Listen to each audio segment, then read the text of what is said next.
သင်္ကာရအနိစ္စနော်တပ်ပြီးဆိုတာအကုန်ပါသွားပြီအကုန်လုံးပါတယ်ဗြဟ္မာဘုံတော်ပါနေတယ်နော်ဗြဟ္မာဘုံရတဝင်းဝင်းဝတ်တချင်းချင်းနဲ့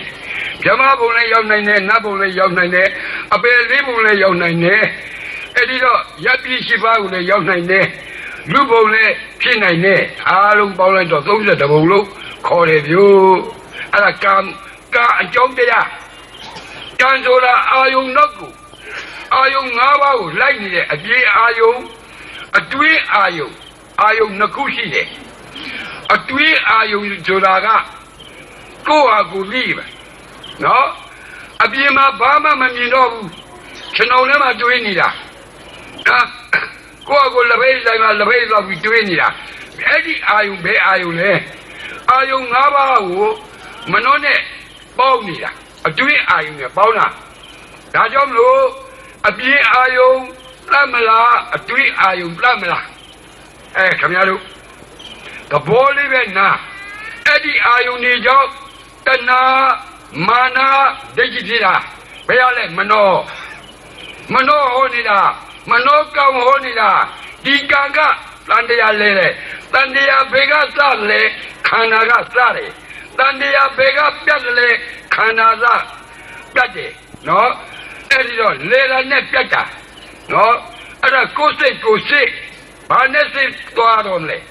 အမှန်နဲ့စိတ်သွားတော့မယ်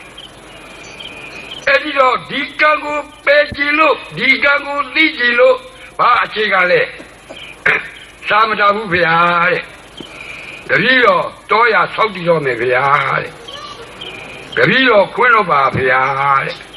အာမတာဘူးဗျာတဲ့ဒီကံကိုတပည့်တော်သတ်မယ်အဲ့ဒီအာယုရောက်တပည့်တော်ကံဖြစ်တယ်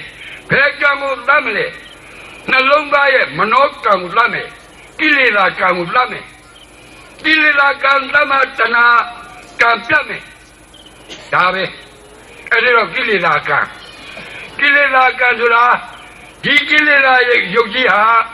ကံနဲ့ရထားတာအဲ့ဒါကမ္မဝုခေါ်တယ်ကမ္မဝုကိုမသိလို့ဟောဒီဘဝမှာလဲနေတာပဲသင်္ခါရဖြစ်နေပြီဟောဒီဘဝကမ္မဝုဘဝဝုဝိပါကဝုလို့ခေါ်ထားပါလေဒါစာကရေးထားတာနော်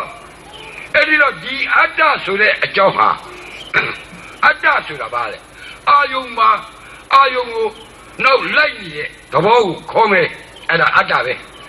အာယုံ၅ပါးအဲ့ဒီအပြေအာယုံ၅ပါးနဲ့